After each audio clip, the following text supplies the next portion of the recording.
Today marks exactly 24 years since the attacks on the World Trade Center in New York. Since then, the code 911 has been etched in our collective memory. While history normally recedes into the background, this tragic event seems to be increasingly becoming a topic of conversation that skeptics are questioning. Among the well-known group of architects and engineers, of course, they have already expressed criticism immediately after the attacks. But now we're also increasingly hearing popular commentators, and firefighters are also calling for a thorough investigation. How can you keep a cover-up closed? Civil engineer Rico Vach and political scientist and author Kees van der Pijl discuss the changing public opinion.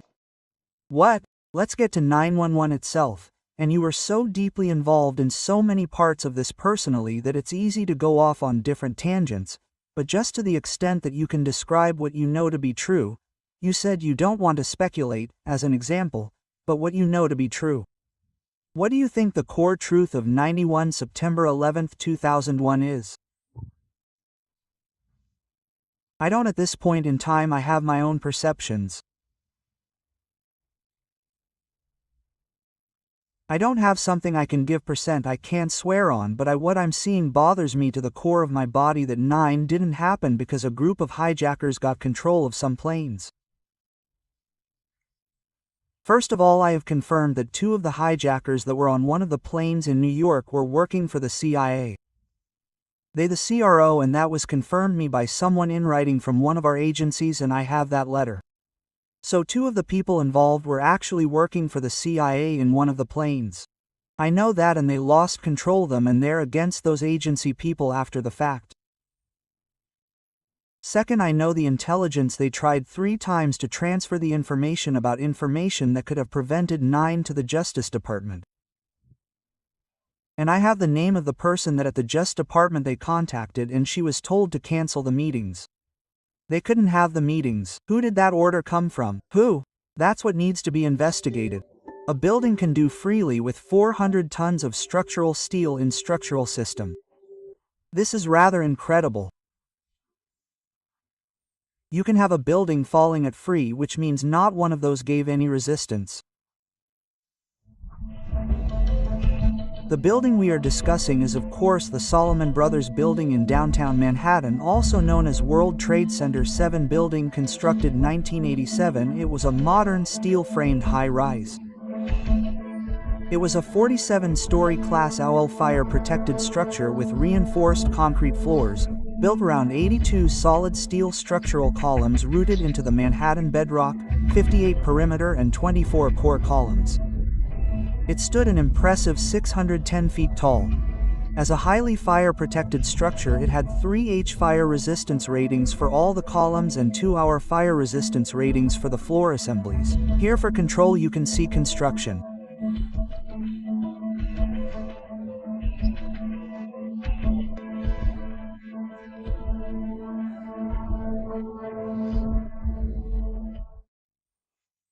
Yes, precisely because of this story, incredibly solid that building was, architects were one of the first groups to sound the alarm. For a long time they were dismissed as strange conspiracy theorists. But as we've seen recently with Tucker Carlson, and Representative Kurt Weld is also starting to speak out, there are more and more prominent figures saying we need to revisit this case and take a critical look at it again. Yes, there's even a real senator, Ron Johnson, who wants to champion the movement, and that's exceptional. He wants to offer a platform. He doesn't want to give 100% support, because he believes he represents a large constituency and he doesn't want to disappoint them by going in the wrong direction, what he's still saying. But he does want to offer a platform, and he simply believes it's respectful for the bereaved, in this case, that an investigation will be conducted. And, well, what's also remarkable is that you saw excerpts from a firefighter's documentary. Well, that was made by a firefighter, and they're quite active, and that's what they do very well. Of course, the public finds them trustworthy, right? I mean, firefighters, yes, those, you put your trust in, and if they were also victims, because 343 firefighters died in WTC 1 and 2. And the striking thing about that, of course, is that they are exceptionally well trained in all the dangers of a fire. So the fact that they went in there at that moment and tried to save people, yes, that would be an indication that they are not trained in any way. That those buildings could simply implode at that moment. If there were any danger, they wouldn't even go in. That's one of the rules, right?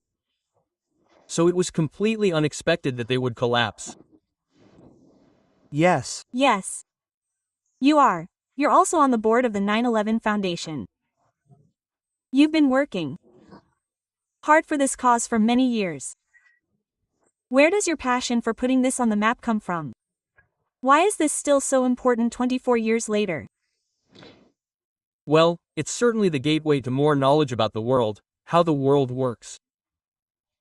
So if you start with 9/11, more knowledge or curiosity will naturally follow, at least about what else is going on in the world. At least, that's what happened to me, and I hear that from many people too. It started for me with 9/11, then I started digging further. Well, you sometimes dig the wrong hole, but no, it is indeed. For the understanding of how the world works, 9/11 was a crucial event. Yes. For many people. Yes. I also discussed with one of you in the previous conversation that this might not have happened the way it was presented to us. If we overlooked that or didn't dig deep enough, there's of course a chance it could happen again. Yes. That it would never be corrected. How do you feel about that, Kees? Well, that applies to all major events, political assassinations, incidents like this. Yes, I've had a run-in with my university in England, which has since become very dependent on, well, coincidentally, Zionist backers. And I said then, in a Twitter message, that it wasn't the Saudis, but the Israelis, with the support of Zionists in the American government, who blew up the Twin Towers. Well, that caused a bit of a storm. But since then, I've been, because back then, yes, certain status at the university. I was already retired, but I took back my status and said, yes, I want to be free again. Well, I delved further, and that corresponded with a lot of other work I'd already done on MA17 and, well, similar topics.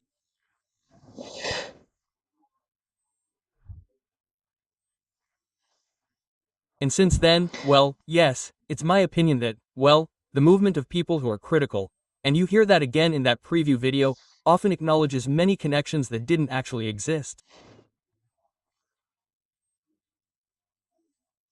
So, for example, if you say, well, 2 of the hijackers were on the CIA payroll, I'd say, well, that's quite different. That's possible. Namely, the hijackers were patsies, right? 19 people who were, you might almost say, hired and who also lived freely in America, incurred enormous travel and accommodation expenses, and were supplied by Saudi Arabia and the United Emirates to be portrayed as the hated Muslims who would hijack these planes.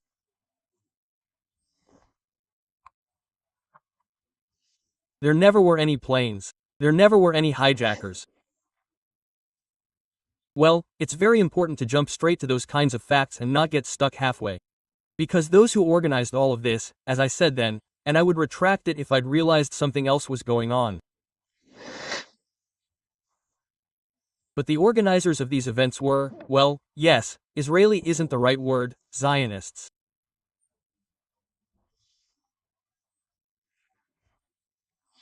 Both in Israel and especially in the United States, people like Paul Wolfer, Richard Pearl, all dual nationals who were very active in formulating a tougher new policy that should be pursued by both America and Israel. Yes. They staged those hijackings with the idea that America, after the war that Israel narrowly won in 1973, but it was clear then that things could go terribly wrong next time, would henceforth wage Israel's wars and deploy its enormous military resources for the so-called war on terror.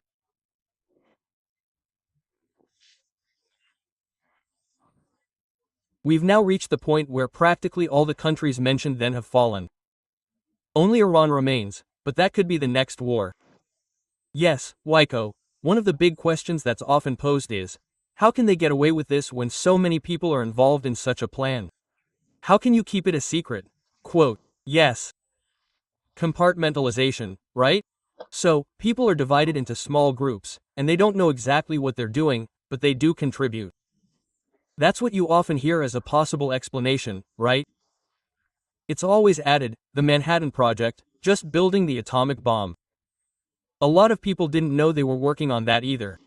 Is that the story? Yes. Yes, but anyway, it's an open secret that's how it works. Yes. And wait a minute, it's very important that there are indeed dozens, if not hundreds, of whistleblowers who did speak up. Only that's immediately dismissed.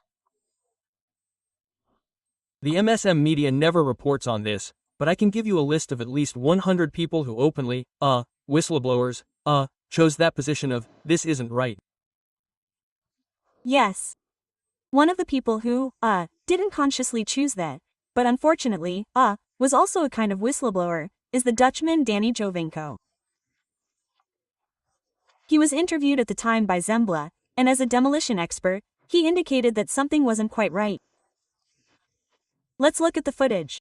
Danny Jovenko has 27 years of experience in demolishing buildings with explosives. He's the absolute top in the Netherlands. You see them going up there tonight? No, you're going from the bottom. That one's going from the bottom, right? Yes. They just blew away columns.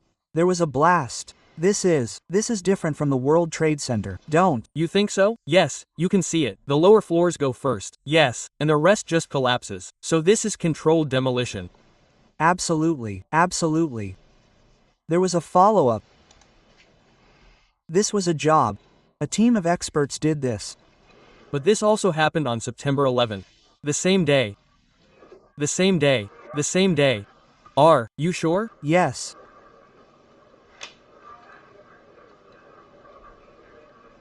Was it definitely the 11th? Totally true. 7 hours after the World Trade Center came down. We discussed all the possible causes with Danny Jovenko in detail. I don't know. But he insists the building blew up.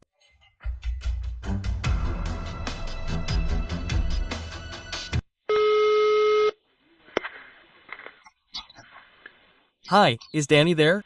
Yes. Hi Danny. Hi, my name is Jeff. I'm calling you from Canada. Hello. Hi.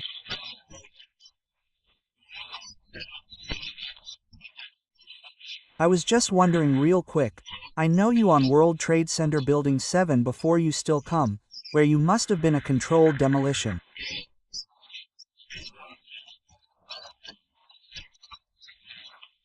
Absolutely, yes.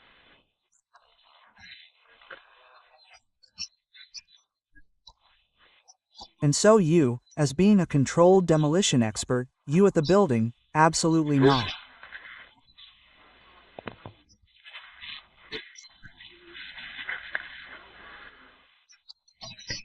I was reading on the internet, people asking about you, and they said, I wonder, I heard something that Danny retracted his earlier statement about World Trade Centers. I said, there's no way that's true. Any controlled demolitions here in America?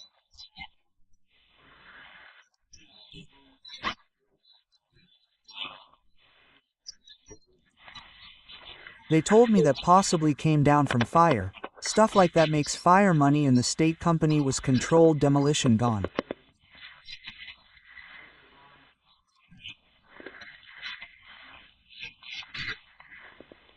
Yeah, exactly. You'll be in a lot of trouble if you say that, right? Of course, end of story. Yeah, I was calling demolition companies just to ask if they use the term pull it in demolition terms, and even Controlled Demolitions Incorporated said they did. But the other people wouldn't talk to me about building really because obviously they knew what happened and they say it right. Exactly. Okay, I'm very sorry for bothering you. Thank you very much for your time, sir. Okay, thank you very much. Have a good day. Thank you. Bye.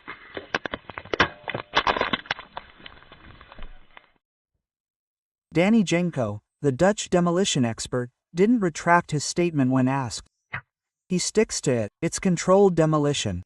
If anyone should know, it's him. Yes. Unfortunately, he passed away not long after these conversations. You spoke to him, right? Or at least you did. I actually spoke to him briefly. Yes. Before his death, because we wanted to invite him at Richard Gage's request. Because they were keen to meet him because of this video. From architects and engineers. From architects and engineers, indeed. Whether he wanted to come to the lecture, but, he stuck to his position, he said. But the book was closed as far as he was concerned. So, Yeah. A few months later he unfortunately passed away. Yeah. A traffic accident. Yeah. Yeah. What many people who haven't delved into this topic don't know, of course, is that there were not one, not two, but 3 buildings. WTC 7. What do you see happening to people when you talk about that? Also, a question for you, Shorts, because of course you have the play, Conspiracy. Yes, I have too, yes. I've produced a total of 5 hours of theater lectures about 9/11 and all the questions that can be asked about the official story. My commitment was, and still is, that there should be a major new international independent investigation into the events of that day. I myself am now leaning towards Kees's position that it was primarily a Zionist project. Especially if you take Kibono's position, who benefited most from 9/11? Then it's clearly Israel.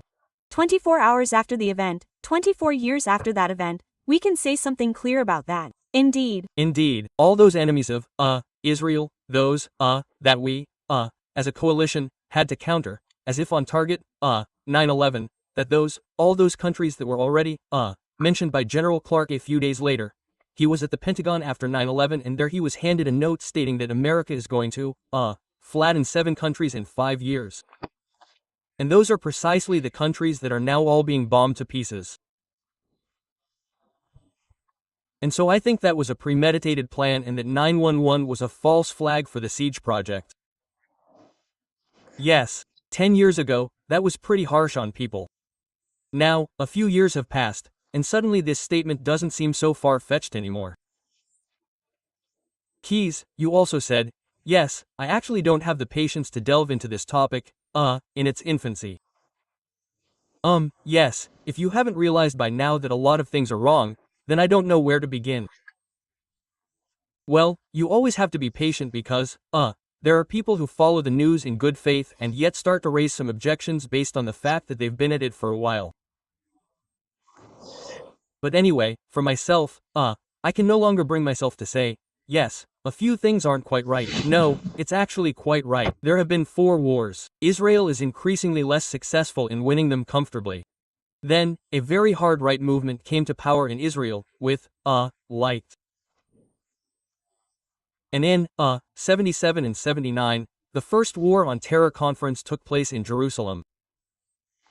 A few years later, in 84, a similar conference took place in, Washington. I have documents from that at home. It was chaired by Netu. He also published those conference reports. When you read that Netan says, we have to stop chasing every lighting hijacking. We have to create a massive shock that will keep the world's population in the grip of fear. And then the coalition led by America must hunt down the perpetrators. Not the perpetrators of the terrorist attack. That's just the detonator. No, the countries that are Israel's enemies, that provide a haven for the terrorists. Quote. That's his reasoning. Anyway, initially, that was linked to the new Cold War under Reagan, but then the Soviet Union collapsed. So a completely different story had to emerge. And then you have a whole wave of publications like Samuel Huntington's Clash of Civilizations and a whole bunch of other reports that make it clear that from now on, it's China and the Muslim world that pose the threat to America. Well, okay, that way, once you've chosen that angle, a lot of things fall into place. Yes. To add to your thoughts on what the biggest difficulty was. How do we gain popular support for these interests? So, in one of those studies, called the Project for the New American Century, it was formulated back in 1998. Do we want to be able to declare the Muslim world the great enemy? If we want to get the population morally and indeed behind our wars against these 7 countries, then we would be very helped by a new cataclysmic event like Pearl Harbor. Yes, well. That's what we've discussed before. If you commit a major, enormous, impactful crime where you can immediately identify a perpetrator, then a population, shocked, is like putty in your hands and will go along with your plans without thinking, hey, is this what's being presented to us right? Yes, Nico, you've been sticking your neck out for years. You've also paid a personal price for that. How do you view the images of a Tucker Carlson that you now? Is he bringing this up on a very large platform for so many people? Yes, that's what we've been wanting for years, just like Shore's arrival at our movement. That was, of course, a gift, so to speak, because we were constantly looking for people who, well, had more clout, more reach, in terms of audience. We're naturally very happy with that. So I think what Turk Castell has been doing for a while is very good, and that he's independent and, with enormous viewership, has more reach than when he was at Fox. That in itself is already a number of awards. That also says a lot that there's a demand for what he has to say. Yes. Incidentally, I do want to add that we're actually breaking the unwritten rules of architects and engineers by speculating about the perpetrators. Because that's how I was raised at architects and about the possible circumstances. We're not going to speculate about that, because the reason is we want to get as many people on board as possible. And if you're already going to, speculating about possible perpetrators, then, well, you're venturing into dangerous territory, because you can't prove anything. Look, what Kees, and Gior, it was an unwritten rule, wasn't it? Yes, only good. But I understand that too, because you can't just throw a whole dictionary at someone and say, just understand it all at once. No, exactly. So, little by little, and don't start speculating. We want an investigation first, and only then will we know more and then we can start pointing fingers. Yes. And just like Kees, for example, said, no hoods, no planes. Well, when I was initially at Architects, if you claim that, you belong to the wrong group. Yes, because that also alienates the public. Now, I wholeheartedly agree with Kees. No planes, no hijackers. Yes, but that's just, that idea has to mature. And also, yes, you have to want to feel independent to do that. To be able to think, right? Because the most important thing for architects and engineers, especially from the beginning, was that we have to convince as many people as possible that something is wrong and have as few people as possible stand up to us. Yes. Yes, I assume that the black box viewers, yes, are above average informed. If they talk about this with family and friends, and those family and friends are starting to get a little curious about this story. Where can one begin? Well, the other newspaper, 9/11 Special. The third edition of the other newspaper, for example, is still available. It's very informative. They can watch the theater series of George Complot and Complot 2. That's a very good one. We have our website for, 9/11, the 9/11foundation.ee, 9/11.e. That's the website of our foundation. There's all kinds of information on it too. Not very current anymore, but well, there's a lot to be found. Yes, and the book's by, Koen Vermeer. Koen Vermeer, indeed. I brought it with me. Written in Dutch, it's a bit complex, so. Unfortunately, we still have I'm very sorry. But let's never forget that this happened and that certain questions haven't been answered yet. No, but they can be answered increasingly better after 24 years. And then hopefully, yes, it'll be finished soon. We won't have to organize another conference about it in 5 years. Yes, clear, that would be great. Thanks.